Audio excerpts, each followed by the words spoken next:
יצא ללב ומקום ישראל. עושה שלום בברמה וברכות. כל עמו ישראל ויבואו. אמן. חזק וברוך. Queen Rabbi, Pirkeh Avot, Mishna Yud, Pirkeh Aleph. It says over there about Shemaiah and Avtalion. Who was Shemaiah and Avtalion? These people were two converts, became the Gedolei Ador. They became the big rabbis of the generation. This was before the period of the Tanaim. The Tanaim, they were called Rabbi. This was their designation. Rabbi they used to be called. But the ones that were before the Tanaim were not even called Rabbi. They were even bigger, So the person who's not called Rabbi is bigger than the one who's called Rabbi. That's the way it is in the Mishnayot, in the order of the generations. So therefore, Shemaiah and Avtalion, they were before the Tanaim. They were bigger, but they're not called Rabbi. This is the reason why. And they were converts.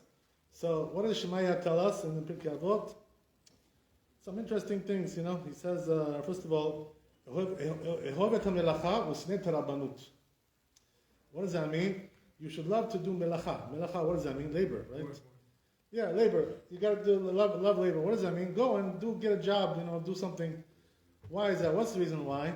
This way you can make a living, and make some parnasah. And then when you come home, whatever free time you have, you can learn Torah. And you're doing good, Baruch Hashem. Don't come home and watch CNN and Fox, and watch movies and all kinds of things like this. Don't look too much also about the war in Ukraine. Don't go crazy with that stuff either. Don't worry, Putin is still there, Zelensky is still there. Don't worry, every day they're there. They'll be there for a while until one of them gets defeated. Right? That's the idea. Everything will be good. But anyway, what are you supposed to do? You're supposed to go home and learn Torah. So, so what does that mean? Don't try to be like a leader and a chief, and the chief this and chief that, and the president and vice president and all kinds of things like this. Don't try to be like that.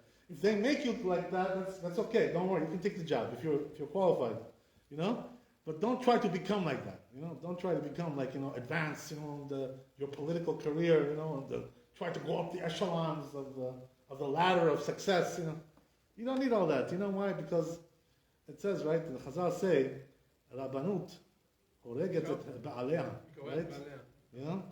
So what does that mean? The Rabbanut is not really good. What does that mean? To be a chief, this, president, this, is not so good to be like this. What's the reason? Why? Because when you're the chief and you're a president and this, they blame everything on you, right? They say, it's your fault. You're the one who messed us up. They blame everything on you. It's all your fault. You're responsible for everything, So we blame everything on you. This is the way it is, So what happens is that people, if something isn't being done right, they get mad at you. They point the finger at you, And also they curse you also sometimes, They say,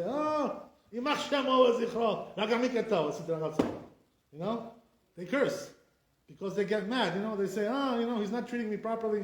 He's not treating me with respect. He thinks he's a big boss. He thinks he's my boss, treating me like a boss.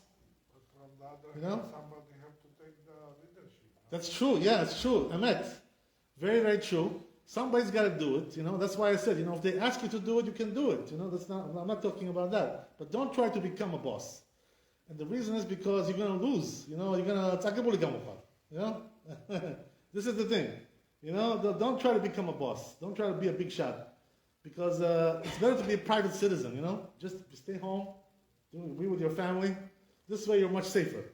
So what happens is, that they blame you for everything. As we said, this is exactly what happened with many of the people, right? That they got harmed because they were chief this and chief that, chief rabbi and chief president and chief this. And being a chief is always a problem. It's always a headache. Always you get harmed by something. Somebody has a kfeda on you. Somebody's mad at you. Always these problems come up. So that's the why. But on the other hand, it says in Pirkei Avot, if you do it l'shem shamayim, they asked you to do it. They have nobody else. They asked you, and you did good. You have some zchut avot to protect you. You know why you need zchut avot? You need zchut of your forefathers. You know why? Because if they curse you, the zchut avot will protect you. This is the reason why. So. Almost 10 years. You're right. Okay, good. Yeah, Yosef HaTzadik, right? So what happens is that Yosef HaTzadik, they say that because he was noheg rabbanut, he behaved like a big shot, with his brothers, when they came down to Mitzrayim to visit him over there, to live over there, because of that he lost 10 years of his life. Gamok Reso, you know, it's horrible. Yeah, he lost 10 years of his life, Yosef HaTzadik. You know? was the first one that passed away. Yeah, right. So what Rabbanut was he doing? This is the question. Right? What was his Rabbanut? He was being very nice to them, supporting them, giving them money, giving them kesef, giving them a house, giving them a parnasah, giving them everything for them, their children, everybody. What's so bad about that? What, this is a bad leader? It's not good? They say there's one thing he did, you know. By the way, he was very thoughtful, you know. They say, Yosef HaTzadik, about how to behave with them. He was very thoughtful, you know, and he was very medakdek. What does that mean? They say that he didn't want to go over there and sit and eat dinner with them, you know, on the table together with them. He never went over there to eat with them. After Yaakov Avinu passed away. You know why he never went there? So the brothers were wondering, by the way. The brothers took it the wrong way, you know. They took it the wrong way. Just the opposite, right? They said, why isn't Yosef coming, you know, to sit with us? Probably because he's mad at us, you know. Maybe he's going to kill us, you know, one day. He's going to come, you know, send some army people, you know, with tanks, you know, like Putin, you know, and kill us over here. You know what I mean? Well, who knows what he's thinking in his mind, you know? He's not coming to say hello, not coming to eat with us. What kind of family is this, you know? This is our family? This is what they were saying. But he was doing the Shem Shamayim. What does that mean? What was the reason why he wasn't coming to them? Because he was thinking like this, you know, listen to this, you know, what a tzaddik he was. This is why we call him a tzaddik, Yosef HaTzadik, you know? So he was thinking, if I go to sit with them, you know, this is a problem already. It makes a big headache. Politics, you know. Why? Because I'm Melech, you know, in Mitzrayim, and Yehuda is the Melech of the brothers, you know. It says, who's going to sit at the head of the table, you know? Yehuda or me? So we have to do now politics, you know, competition, you know. It's going to be a big headache for me. I don't want to get involved with this thing, you know. Better I should stay and eat in my palace with my sons, you know, and not come over there, because it's going to be politics, it's going to be jealousy. So, you know, he was very careful, you know, can you imagine? He didn't want to come over there and make this problem for Yehuda, you know, to embarrass him like this, you know. Who's going to be at the head of the table? Yehuda on one side, Yosef on the other side? Who needs this politics? Leave me alone. I'm not interested in this stuff, you know. That's why he wasn't coming. So he was a good boy, you know, can you imagine? He was a good brother. He behaved in a very thoughtful way. But still he was punished. Can you imagine? Wow, what did they punish him for? What did they get him for? So they say, you know, one thing, there was a problem, that when they were speaking to him, when they came to confront him about, you know, taking Binyamin away and this and that, all kinds of things. So, you know, they told him, Adoni, you know, they called him Adoni, our master, you know. So they said, he asked him, how's your father doing? So he says, they told him, you're a servant, our father is doing well. You know, he's called him your servant, they called him. He should have objected. Why? Because that was his father, you know. You don't call your father, you know, your servant, you know what I mean? This is not a proper thing to talk like that to your father. So he should have objected and said, don't call your father my servant, you know. He's my boss. What are you talking about? He should have objected about that. Can you imagine? Even for this, they got him. You know, even for something, a little infraction like this, minor infraction. You know, they got him for that. They say that there was like 10 times, you know, that they said this. So each time they said it, they took away 1 year of his life. So that's why it took away 10 years of his life. You know, can you imagine? This was the whole thing. So he was being noheg rabbanut with his brothers. What does it mean, rabbanut? Because he didn't object to saying, you know, that the father is a servant. You're talking about Yosef HaTzadik? Yeah, this was the thing, you know. So can you imagine? Huh? יוסף הצדיק, אבא שלו השתחווה לו 5 פעמים, and he lost 10 years, 2 years. Abi, excuse me. So as we said, right, that this was what was going on in the family. But nevertheless, the Rabbanut that he was noheg killed him, took away 10 years of his life. You know. Okay, let's talk about one of his ancestors, right? Also had this problem. You know who it was, right? Yoshua bin Nun. You know what I mean? I'm sorry, his descendants, right? His descendants of Yosef HaTzadik. Who was Yoshua bin Nun? He was from Shevet Ephraim.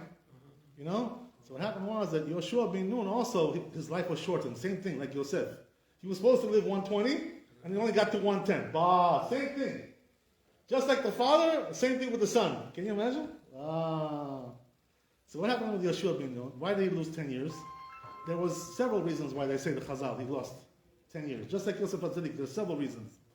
But one of the reasons was that he was noheg rabbanut a little bit. You know, he was trying to be a big shot. What does that mean? That when Moshe Rabbeinu, you know, what happened was that there was Eldad and Medad, these two people who were prophesying against Moshe Rabbeinu in the camp, in the desert, and they were saying what? That there's going to be, they're going to go into Eretz Israel, and Moshe Rabbeinu is not going to come in with them. He's not going to bring them in, So they prophesied that Eldad and Medad, they said that Moshe Rabbeinu was going to die. He's not going to bring them into Eretz Israel. So Yoshua ben Nun, when he heard this, this was his Rebbe, you know what I mean? You talking about my Rebbe like that? When you talk about somebody's Rebbe, insult him, he'll smack you in the face, This is what happens, right? Try with the Rabbi Aaron. Talk about his Rebbe, you see what he's going to do to you. Right? That's the same thing, So, also with me you can try. So that's what I'm saying, So what happens is that he said, he tried to defend the kavod of his Rebbe, which was the right thing to do, apparently. It was Hashem Shemayim. You can calm down, Navi, chill out. Chill out. You're a little bit too nervous. Okay. So, as we said, right, that this was his Rebbe trying to defend his kavod. So he told to Moshe Rabbeinu like this, it says in the Chumash, Adoni Moshe Kela'em. What did he tell him? He said, you know what, these people are prophesying against you. So you know what you should do? Kela'em. What does Kela'em mean? There's several different opinions what this means, Kela'em. No, it's Kela'ya also, destroy them, punish them with death. That's one, the Pashut meaning of this. Kela'em. There's also Kele, put them in jail. Bet Kele. Put them in jail because they're talking Lashon Hara about you. They're talking bad things about you and disrespecting you. That's what he said, All kinds of things like this. There's also another opinion that says that, what did he want to tell them? Kela'em. You know what he wanted to say? This is amazing. Right? He wanted to tell them, give them a public, some kind of public job, become a president. Make them president of the shul, vice president, right? Or something like that. You know what's going to happen? They'll die by themselves. What does that mean? The Rabbanut will kill them. That's Same what thing Rashi said. says. This is exactly what, can you imagine? There you go, right? The rabbi knows the words. There you go. So what? You see from there, right, that he also knew this trick. Make them into presidents, and they'll die by themselves. You don't have to do nothing to them. The Rabbanut will kill them. So Yeshua ben Nun also knew this. But the problem was that he did it to himself, though. That was the problem. What happened was he got caught now. He was a nitpas b'atzmo. He got caught by himself. He was trying to catch them, but he got caught. So how did he get caught? What happened over here? You know what he did? This was chutzpah, right? He passed in halakha in front of his Rebbe, what to do with them, what's the halakha, what they deserve. Who are you to pass in halakha in front of your Rebbe? Telling Moshe Rabbeinu what to do with them. Who's supposed to decide what to do with them? You or your rabbi? Rabbi. Who the heck are you to talk to start passing halakha? Telling Moshe Rabbeinu what to do. So he got caught. So what happened? He lost 10 years of his life because of that. Can you imagine? Because he passed in halakha in front of his Rebbe. No good, the system like that, right? This is disrespectful. So you know what Moshe Rabbeinu said, right? Moshe Rabbeinu right away said to Yeshua ben Nun, he answered him. He said, Alabai, he says, all of them should be prophets like me. What do I care? Let them prophecy. What do I care? Moshe Rabbeinu was the biggest anav. He was the biggest humble person. So he didn't mind, that they were prophesying. Even about his doom, about his demise, Putin is going to die, he's not going to finish the war. Can you imagine what Putin would do to them if they said this about him? But Moshe Rabbeinu said, I don't care. Say whatever you want. You want to say I'm going to die? Listen, this is never, wow, what can I do? I can't stop you. Everybody should be Navi. I want everybody to be Navi just like me. I'm Anav, I'm a humble person. This was the answer of Moshe Rabbeinu. So Moshe Rabbeinu didn't have the same attitude as his Talmid, Yoshua ben Nun. What happened to you? What, you want to kill them now? Because they prophesied? What happened? Moshe Rabbeinu said, listen, you're going a little bit too far, You're a little bit too much kanai, a little bit too zealous. Overly zealous a little bit. What happened to you? What? You became Pinchas? What happened? You're Yeshua, you're not Pinchas. What happened to you? Right? So that's what happened. Yeshua ben Nun should not protect his rabbi? Yeah, but there's nothing to protect. You know what? They said something about him. Like let's say, for instance, I'll give you an example, right? Let's say somebody writes in a newspaper about something about you, some things that they know about you, So what are you supposed to do now? If you're a president, kill this guy like Putin does, Putin, whoever writes something bad about a newspaper, he goes and kills him. This is not the way to deal with people, What do you want? That's his opinion. He says something, he has something to say. Let him say. It's a free country, Let people say whatever they want. Especially when it's prophecy. It comes from Hashem, So what are you going to say? What, they shouldn't say what they want to say? What's it to you?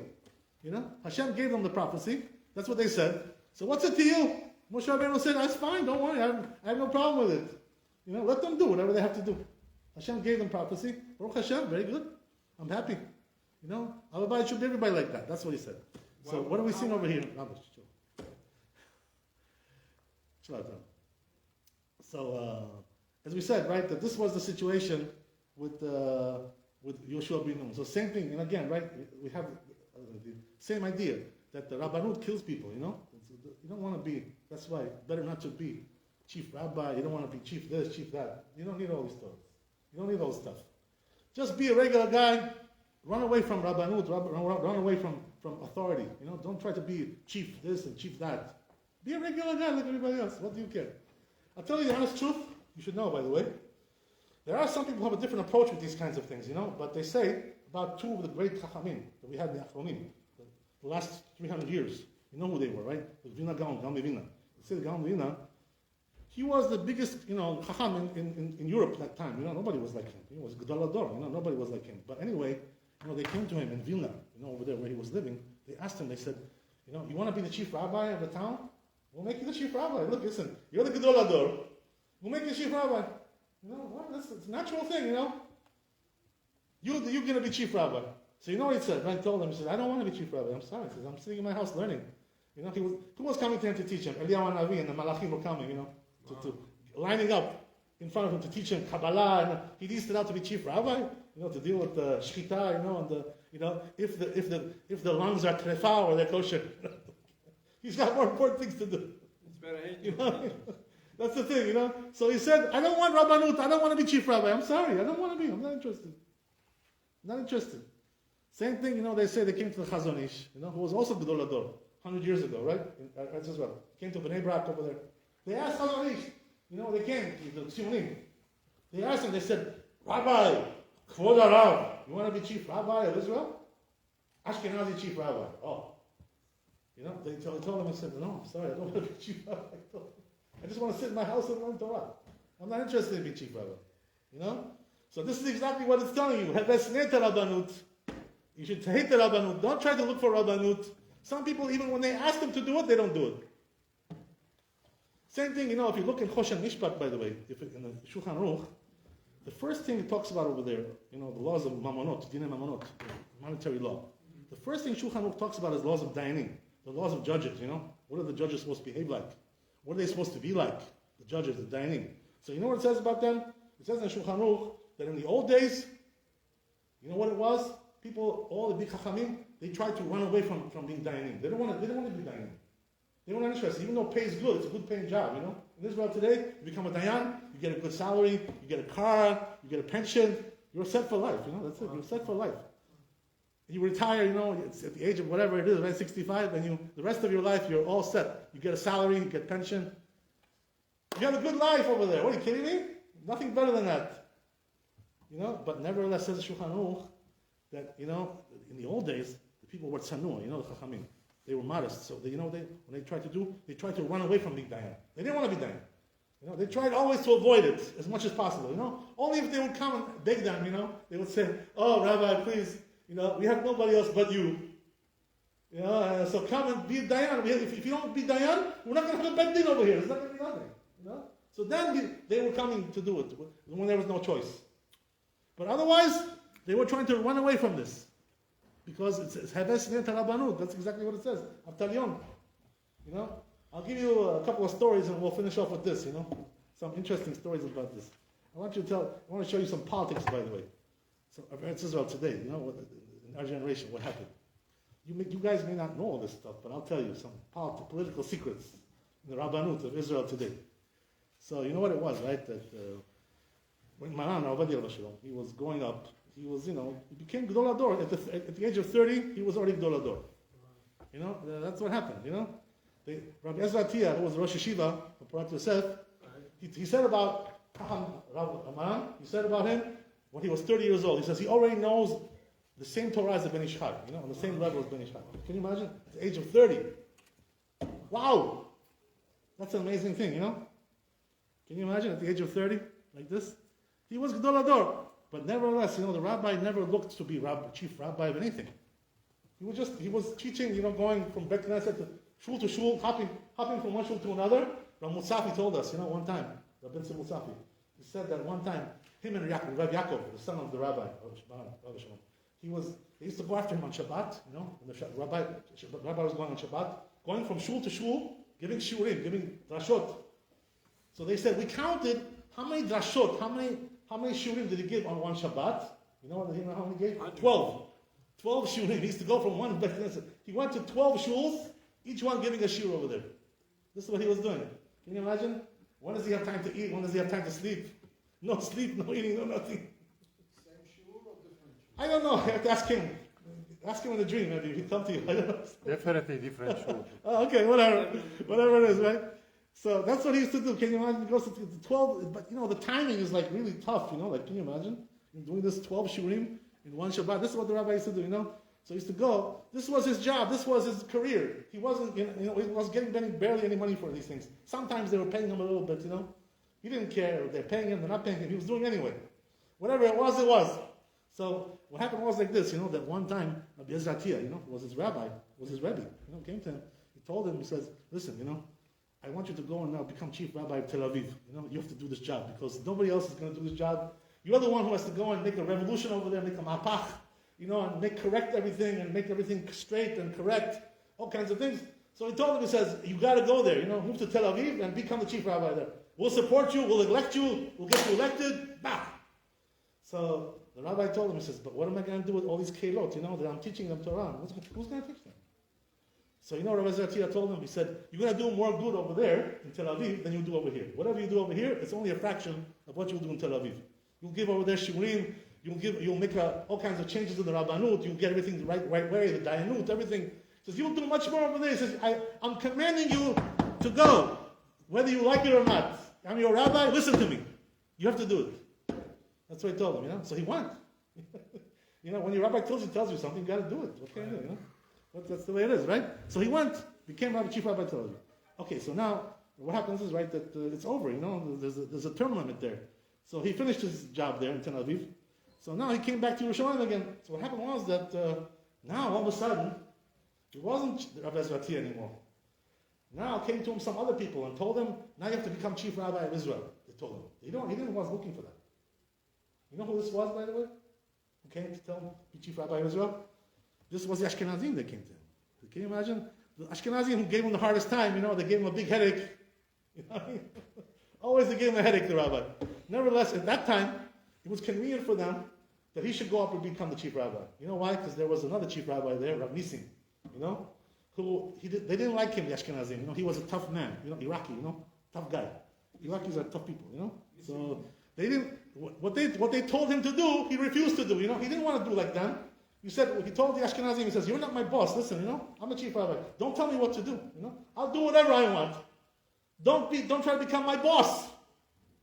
So the Ashkenazim didn't like this, They said, what else? You're not cooperating with us, So he would do, what he would do, he was so tough, this guy, Rabbi Nissim, that if he would see the Ashkenazim are trying to push him into something, he would close down the whole Rabbanut, and not let them work. He would close everything down. And the Ashkenazim were going crazy, Says, who is this guy? We can't fight with this guy, tough Iraqi guy, We can't fight with him. So they came to Maran Avadia, they told him, at that time he was a young man, They came to him, they said, listen, says, this guy's closing down the Rabbanut. We can't do our job, we can't function. You got to go against him, and bring him down, and you become the chief rabbi. So the rabbi was like, what? He told him, what are you talking about? You want me to bring this guy down? By the way, it wasn't proper, to do that in a sense, what I mean? Somebody's already chief rabbi there, and you're trying to bring him down, like trying to compete with him. It's chutzpah to do such a thing. Especially this guy's older. You're a young man, who are you to come and replace him, and bring him out? So what happened was that Maran, he was really upset with this kind of thing, He was like, what am I supposed to do? So he wasn't sure what to do, even though he already was a big chacham himself, but he wanted to get some etzot, he wanted to get some advice, from some chachamim, what to do, He wasn't sure if this was the right thing to do or not. To bring down a chief rabbi like this, it's a chutzpah. So you know what he did, right? He went to Rabbi Yashiv, who was also the Gedol Hador at that time, one of the big Dayanim in also. So he went to Rabbi Yashiv and he asked him, he says, Kvod Harav, tells him, please, you tell me what to do, he says, should I take this job or not? I'm not really sure what to do. I don't know what the right thing is to do. They're telling me I should take the job, but I feel guilty about it, blah, blah, blah, blah, blah, all these kinds of things. So what happened was that this, by the way, is brought down in Yeb Yomer, in the book of the Rabbi in Harashah. The letter of Rabbi Eliashiv is brought down there, if you want to read it and see what it says there. So Rabbi Eliashiv wrote him a letter telling him like this. He says, for sure, he says, you have to go and become chief rabbi. He says, there's no doubt about it. And don't worry about the consequences, you're gonna insult the Rabbi Nissim. He says, why? Because we can't function. The Rabbanut cannot function like this. You know what I mean? So that's what happened. So once the Rabbi Mahan says he heard from Rabbi Eliashiv like this, who was also Chacham Gadol, was a big man, You can't mess with somebody like that. So he did it, they did it. They brought down Rabbi Nissim. You know what I mean? And he became the chief rabbi. This is what happened. This is why he became chief rabbi. But nevertheless, you should know, because of that, there was a big balagan in Israel after that. When they brought down Rabbi Nissim. Because he had some people who were following him. Some Iraqi people over there who didn't like this business, So what they did was, the Mafdal, the Tzionim, the Mizrachnikim, the Kibbutz Rugot. They came and they made a law in the Knesset that now they should have term limits, the chief rabbi, only 10 years, not more, Before that, it was for life to become chief rabbi, for life, Wow. Now they made it to 10 years. So what does that mean? They brought him down. Let's say you brought down Rabbi Nissim, now we bring you down. Politics, this is what happened. Can you imagine? And then, so what did they do? They brought Rabbi Mordechai Eliyahu, and they made him the chief rabbi afterwards. Big rabbi. He was with them. You understand? So this is the politics that was going on at that time. Why do I tell you all this? Because you should know that this is just a part of it, by the way. I'm not going to tell you the whole story, but the point is, that when you're having issues with the Rabbanut, trying to remove somebody and compete with him, and take his place, this is very dangerous stuff, You don't want to get involved with this kind of stuff. Don't go for Rabbanut. Even if sometimes, even the rabbi, he was very cautious. He asked the Chachamim what to do. They told him, you have to do it. Nevertheless, he was also, he got some punishment from that. He got some reprisal for this thing. So that's why, a person should just be a private person. Don't look for Rabbanut. Don't look to be a boss. Don't look to be a chief. Just be a private person. And this way you live a longer life. What do you want, friend? What else do you want? You can be a big chacham, you can learn Torah, be a big chacham. Why do you have to take a position? That doesn't mean to take a position. Hashem should help us with Hashem. Kadosh Baruch Hu should help us we should go on the right path. Amen. Amen ve'amen. Rabbi Hananiah ben Akashom, Kadosh Baruch Hu Zuk Yisrael, Rabbi Chazubah Elohim Torah Tzom Tamei Chafetz, Ve'ma'at Tzidlo Yavdil Torah Ve'adir.